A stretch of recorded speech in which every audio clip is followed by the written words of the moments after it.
Bago pa sumikat sina Manny Pacquiao, bago pa marinig ang pangalang Flash Ilorbe, may isang Pilipino na unang lumaban sa mundo at nanalo. Isang batang galing sa kahirapan, walang pera, walang proteksyon, pero may pusong hindi umatras. Ito ang kwento ni Pancho Villa, ang unang Pilipinong World Boxing Champion. Ipinanganak si Pancho Villa bilang Francisco Gilledo sa Bago, Negros Occidental. Mahirap ang kanyang pamilya. Bata pa lang siya, ramdam na niya ang bigat ng buhay. Sa murang edad, iniwan niya ang kanilang tahanan at lumuwas sa Iloilo. Nagtrabaho bilang kargador, tagabenta at minsan natutulog na lang sa kalsada. Pero sa likod ng payat na pangangatawan, may isang bagay siyang hindi alam ng mundo, ang lakas ng kanyang mga kamao. Sa mga peryahan, may mga labang suntukan para sa aliwan. Dito unang sumabak si Francisco. Isa-isa niyang tinalo ang mas matatandang kalaban. Mabilis siyang gumalaw, malinis ang suntok, at hindi natatakot. Dito siya pinangalan ng Pancho Villa, isang pangalang hindi pa kilala noon, pero malapit nang umalingaw-ngaw sa buong mundo. Lumuwas si Pancho Villa sa Maynila. Sa mga lumang gym, hinubog ang kanyang talento. Laban matapos laban, panalo matapos panalo. Mula sa lokal na laban, umabot siya sa pambansang pagkilala. Hanggang dumating ang pagkakataong magbabago ng kasaysayan. Taong 1922, naglakbay si Pancho Villa patungong Amerika. Isa siyang dayuhan, maliit ang katawan, at minamaliit ng marami. Ngunit sa loob ng ring, pantay-pantay ang lahat.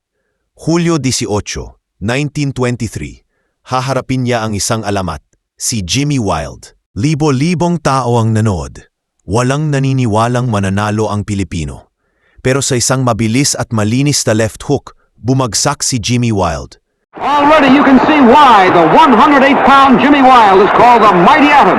He's lost only 3 of 138 bouts in his truly brilliant career, and he's been the dominant force in his division for almost 10 years. Pancho Villa, the colorful Philippine challenger, is a worthy opponent for Wilde. He's established himself as a top contender by cutting through the flyweight ranks like so much wheat. Tonight, he wants to make the most of his first shot at Jimmy's title. Wilde's getting in some good punches, but Villa keeps coming back. That overhand right cost Jimmy's glove to touch the canvas. The referee wipes his gloves and the fight continues. This is Jimmy Wilde's first fight in over a year, and there was talk before the fight that the champion might be out of shape. Jimmy came to the weigh-in fully dressed, and he still made the flyweight limit with a pound to spare. Villa's coming on here at the end of round 1. In the next 5 rounds, Pancho keeps picking up points, and by the 7th round, Wilde needs to stage a dramatic rally to keep his title. Pancho's really turning it on. The champion is trying to cover up, but a lot of those punches are landing. Villa gets in an explosive 3-punch combination, and Jimmy Wilde falls flat on his face. The crowd is stunned at the sight of the champion lying prone on the canvas. Pancho Villa makes an indelible mark in ring annals by... Sa sandaling iyon, isinulat ang kasaysayan. Pancho Villa, first Filipino World Boxing Champion.